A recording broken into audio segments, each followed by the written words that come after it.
अब जो Arab world है इसने क्या गलती कर दी? इनको तेल मिल गया पर इन्होंने शक्ति पे ध्यान नहीं दिया। भाई तुम्हारे पास इतना पैसा है कि तुम अपने बच्चे के लिए ट्रेन खरीद देते हो, $20 मिलियन लगा दिया कि ट्रेन खरीद लो। इराक, सीरिया, ये सब किसी जमाने में शिक्षा के केंद्र हुआ करते थे। डेमस्कस, पूरी दुनिया वहां पढ़ने आती थी। बगदाद मतलब अल्लाह का शहर। लोग दुबई पढ़ने नहीं जाते, रात में डांस देखने जाते। कितना सैलरी तुमको अमेरिका दे रहा है? सर $1 लाख दे रहा है, $20 लाख। वो जो मर गए थे वो भी नीचे उतर आते। वो जो पुराने एडिसन मर गए थे वो सब भी नीचे उतर आते कि sir we are also here, we are waiting for you. और 1787 में यूएस क्या है? Slum area, 13 colonies. और ये अमेरिका वो 1945 में वर्ल्ड पावर है। जब भी कोई आईएएस टॉप करता है तो तुम उसको क्यों पकड़ना चाहते हो कि कुछ बात हमें भी बता दो, कुछ फार्मूले हमें बता दो, कुछ रास्ता हमें बता दो कि हम भी तुम्हारी जगह पहुंच जाएं। तो अगर अमेरिका फोर्ड के लिए फेमस है तो जापान टोयोटा के लिए फेमस है। तुम किसकी नकल करते हो ये बहुत इंपॉर्टेंट है। इसलिए आमतौर पर यह सवाल किया जाता है कि भैया तुम्हारा आइडियल कौन है? लेकिन पाकिस्तान इस बात को नहीं समझ पाया। अब जो अरब वर्ल्ड है इसने क्या गलती कर दी? तेल मिला, तेल मिल गया, बड़ी अच्छी बात। लेकिन संपत्ति के साथ अगर शक्ति नहीं होगी तो संपत्ति छीनी जाएगी कि नहीं छीनी जाएगी? छीनी जाएगी। इनको तेल मिल गया पर इन्होंने शक्ति पे ध्यान नहीं दिया। भाई तुम्हारे पास इतना पैसा है, इतना पैसा कि तुम अपने बच्चे के लिए ट्रेन खरीद देते हो। एक शेख का लड़का ऑस्ट्रेलिया पढ़ने गया तो उसने अपने पिता को लेटर लिखा, मेल किया कि अब्बा मेरे फ्रेंड्स जो हैं वो ट्रेन से आते हैं, मेट्रो से आते हैं। उसका कहने का मतलब है कि मेरे दोस्त बड़े सिंपल हैं, वो मेट्रो से आते हैं। इसका कहने का मतलब ये था। शेख को लगा कि मेरे लड़के के पास ट्रेन ही नहीं है। अरे उसने कहा हबीबी तुम कैसा बात करता है? $20 मिलियन लगा दिया कि ट्रेन खरीद लो। ऑस्ट्रेलिया की गवर्नमेंट ने कहा भैया इतने तो हमारे पूरे ट्रेन का बजट है। सोचो इतने पैसे से क्या फायदा जब तुम्हारे यहाँ R&D नहीं होता, तुम्हारे पास कोई साइंटिस्ट नहीं है, तुम्हारे स्कूलों में लोग पढ़ने नहीं जाते। भाई इतना पैसा आया था। इराक, सीरिया, ये सब किसी जमाने में शिक्षा के केंद्र हुआ करते थे। डेमस्कस, पूरी दुनिया वहां पढ़ने आती थी। बगदाद मतलब अल्लाह का शहर। पूरी दुनिया बगदाद पढ़ने जाती थी। जैसे आज पूरी दुनिया स्टैनफोर्ड पढ़ने जाती, फिलाडेल्फिया पढ़ने जाती, बॉस्टन पढ़ने जाती, टेक्सास पढ़ने जाती, ऐसे पहले पूरी दुनिया बगदाद पढ़ने जाती थी। पर तुम तो मरहब्बा करने लगे। लोग दुबई पढ़ने नहीं जाते, लोग दुबई जाते हैं डेजर्ट सफारी, रात में डांस देखने जाते हैं। बताओ तुम मार नहीं खाओगे? हाँ? जब तुम्हें तेल मिला था उसी वक्त तुम बड़ी बड़ी यूनिवर्सिटियां बनाते, पैसा लगाते, पूरी दुनिया के साइंटिस्टों से बोलते कि कितना सैलरी तुमको अमेरिका दे रहा है? सर $1 लाख दे रहा है, $20 लाख। वो सारे साइंटिस्ट अरब की दुनिया में नहीं आ जाते। 20 लाख, वो जो मर गए थे वो भी नीचे उतर आते। वो जो पुराने एडिसन मर गए थे वो सब भी नीचे उतर आते कि sir we are also here, we are waiting for you. हाँ? तो आज टेक्नोलॉजिकली ये मजबूत नहीं होते। आर्म्स होता है, एमुनेशन होता है, वेपन्स होता है, टेक्नोलॉजी होती है इनके पास, अपना जहाज खोज बनाते। वेस्ट की हिम्मत होती है इनकी आंख दिखाने को। भगवान ने सारे इंसान को एक बात बोला, उसको दिमाग दिया, बोले ले आओ, मखलूक हो तुम, मतलब दुनिया में जितनी रचनाएं उनमें तुम सबसे ज्यादा श्रेष्ठ हो, और जाओ इसका इस्तेमाल करो। अब वो इसका इस्तेमाल कहां कर रहे हैं? कह रहे हैं इसको खाने से कंसंट्रेशन बढ़ता है। इंडियन साइंटिस्ट गोपीनाथ मिश्रा द्वारा रिसर्च किया गया है कि ये है भारतीय वैज्ञानिक। अजीब सा कॉन्सेप्ट लेके आए दुनिया में। कोरोना आया, बोले शराब पीने से कोरोना ठीक हो जाता है। नहीं, इस पे काम करो, इस पे। अब इस पे काम कैसे करोगे? पढ़ के। अब ये दूसरी बात आई, यहां इसको अगर डेवलप करना है तो फिर करना क्या है? पढ़ाई, स्टडिंग, जो कि तुम कर चुके हो। इस क्लास में ये पहली चीज हो गई, यहां से शुरुआत करेंगे। ये इसी को डेवलप करना है। इसको डेवलप करने का सबसे स्ट्रॉन्ग मीडियम है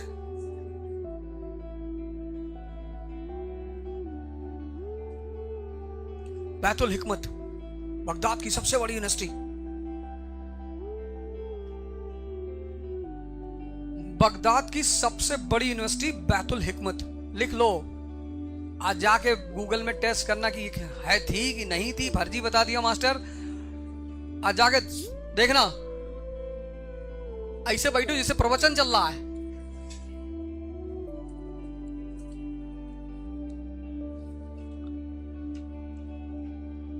बैतुल हिकमत। कॉपी नहीं लाई, चलो कोई बात नहीं, सुन लो। फोन है, रिकॉर्ड कर लो, बाद में सुनना। लेकिन ऑडियो बुक्स पे ज्यादा प्रेफरेंस मत दिया करो।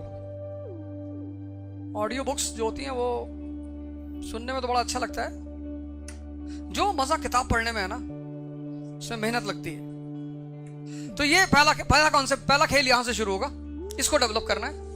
उसको डेवलप करने का सबसे स्ट्रांग मीडियम क्या है? ये।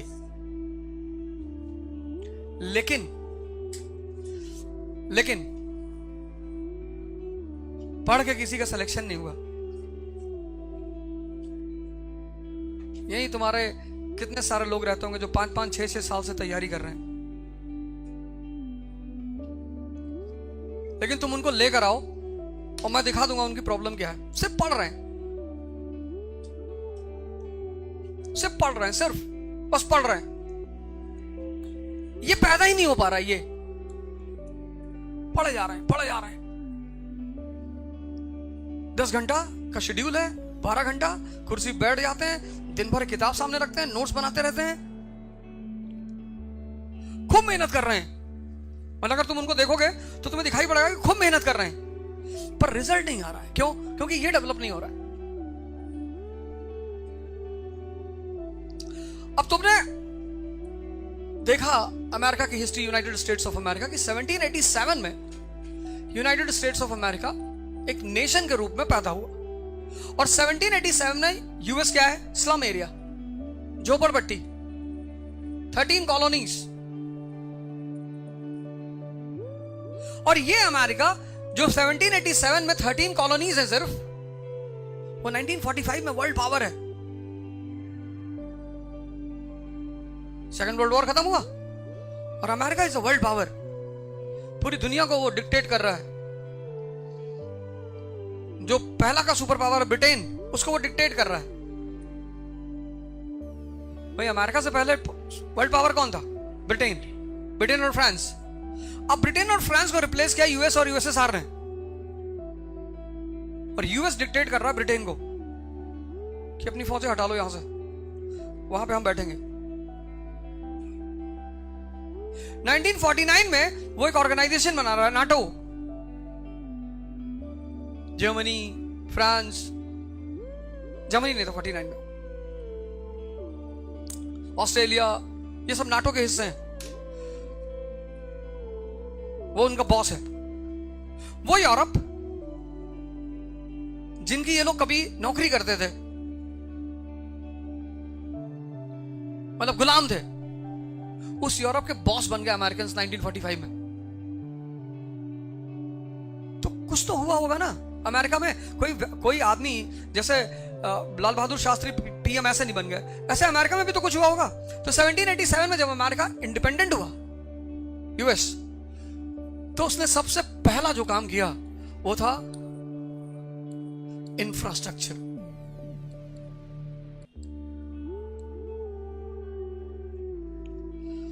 पहला ध्यान उसने देना शुरू किया इंफ्रास्ट्रक्चर में। इंफ्रास्ट्रक्चर में क्या किया उसने? कैनाल्स, नदियों को जोड़ना शुरू किया। 1812 जितनी नदियां थी, लेक्स थी, सबको जोड़ना शुरू कर दिया। उसके बाद क्या किया? रेलवेज।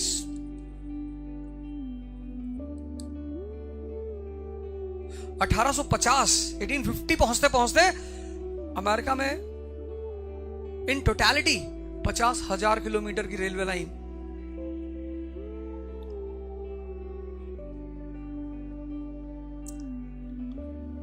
अब जब इंफ्रास्ट्रक्चर पैदा हुआ तो I इज इक्वल टू आई, जैसे ही तुम इंफ्रास्ट्रक्चर डेवलप करोगे वैसे इंडस्ट्री डेवलप होना शुरू हो जाएगी।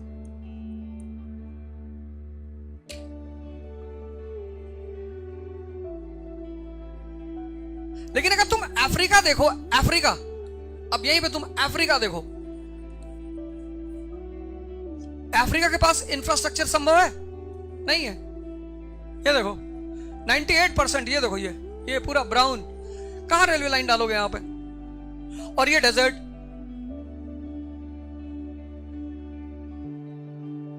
ये फिजिकल मैप है अफ्रीका का,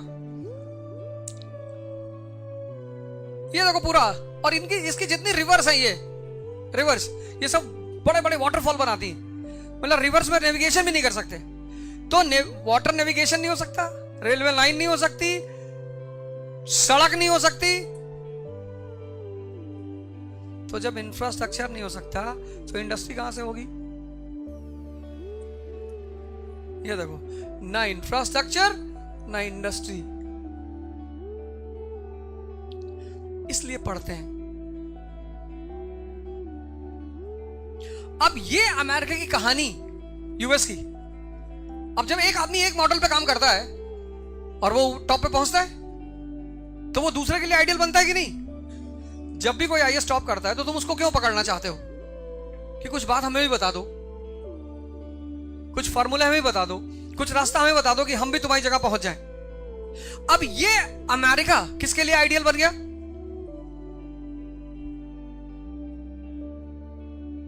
1787 में पैदा हुआ अमेरिका, 1850 में इकोनॉमिक पावर। तो ये अमेरिका किसके लिए आइडियल बन गया? जापान के लिए। जापान ने कहा पता करो यार ये लोग इतनी ऊंचाई तक कैसे पहुंचे, इनकी ताकत क्या है। तो अगर अमेरिका फोर्ड के लिए फेमस है, फोर्ड कार, तो जापान टोयोटा के लिए फेमस है। तुम किसकी नकल करते हो ये बहुत इंपॉर्टेंट है।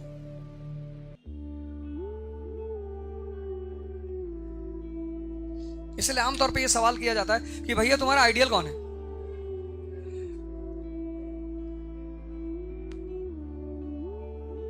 और अगर आइडियल का एक भी गुण तुमसे मिलता है तो तुम वो जहां पहुंचा है उसका कम से कम 50% तो तुम पहुंच ही जाओगे। जैसे शास्त्री जी के जीवन में क्या है? एक्सक्यूज नहीं बनाना है। अंबेडकर के जीवन में क्या है? एक्सक्यूज नहीं बनाना है, बहाने नहीं बनाने। क्लास के बाहर बैठाओगे ना, पढ़ाओगे, हाँ बैठाओ। नदी पड़ रही है ना सामने, हाँ तैर के जाएंगे, एक्सरसाइज हो रही, बॉडी बन रही। एक आदमी के लिए वो क्या है? थकान है, और दूसरे आदमी के लिए क्या है? एक्सरसाइज है।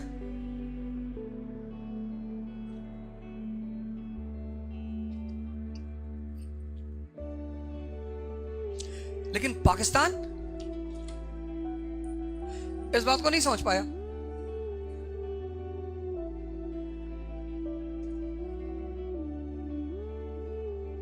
पाकिस्तान की हालत देखो, इनको ये बात नहीं समझ में आई, ये वाली।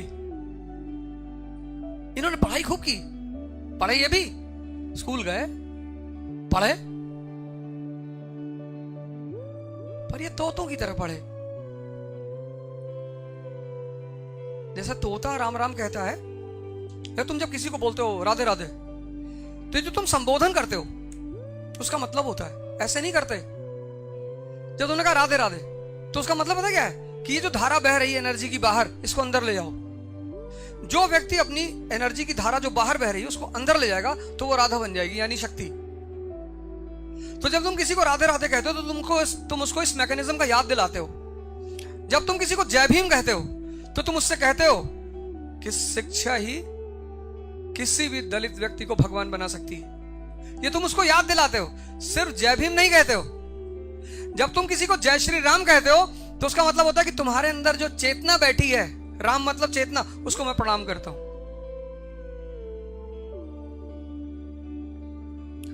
संबोधन खाली ऐसे नहीं होते, उनका एक बहुत गहरा मतलब होता है। ये देखो, तैयारी का शुद्ध मतलब है शुद्ध, पढ़ना नहीं, क्या? समझ का विकास। लेकिन समझ का विकास कैसे होगा? पढ़ के।